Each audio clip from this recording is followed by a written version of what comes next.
Boderek, the ultimate fantasy woman of 1979, an overnight global sensation. Her image, the cornrows, the flawless tan, defined a decade of desire. But her trajectory was controlled entirely by one controversial figure, her much older director and husband, John Derek. What shocking taboo defined their relationship from the start? But the truth was far darker than anyone imagined, leading to a sudden, devastating isolation from her own family. Born Mary Kathleen Collins in 1956, in Long Beach, California, she was a quiet, unassuming girl. At age 16, her life changed forever. She met John Derek, a director, photographer, and former actor, who was 30 years her senior. John was still married at the time. This immediate, intense, and highly controversial relationship was the definitive force of her life, shattering her family connections and isolating her from her peers. This pattern of control, however, would soon propel her to staggering, albeit fleeting, fame. The relationship was instantly scandalous. Because she was only 16, John took her to Germany to avoid legal issues, a bizarre exile that lasted over a year. She returned, and they married in 1976.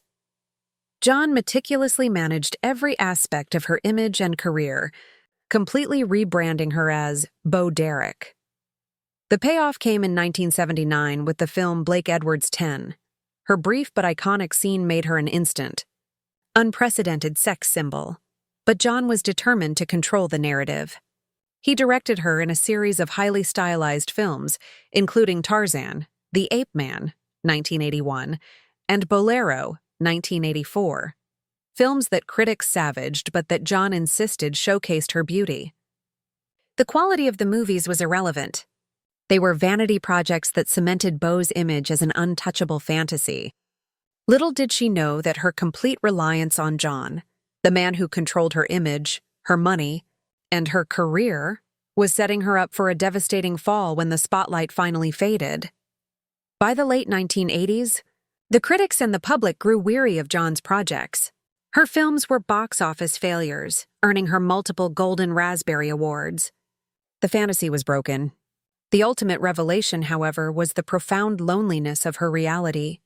She later admitted that her family, unable to accept the controversial relationship, had broken off contact, cutting her off from her own past.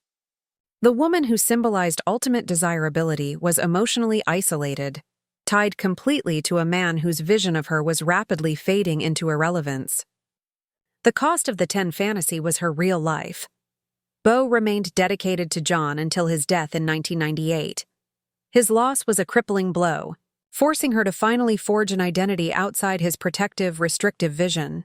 She returned to acting, taking smaller, more realistic roles, and found enduring love and stability with actor John Corbett. She redefined herself not as a fantasy, but as a devoted philanthropist and advocate. Her legacy is her resilience, proving that a woman can emerge from a toxic, controlling spotlight and find her authentic self.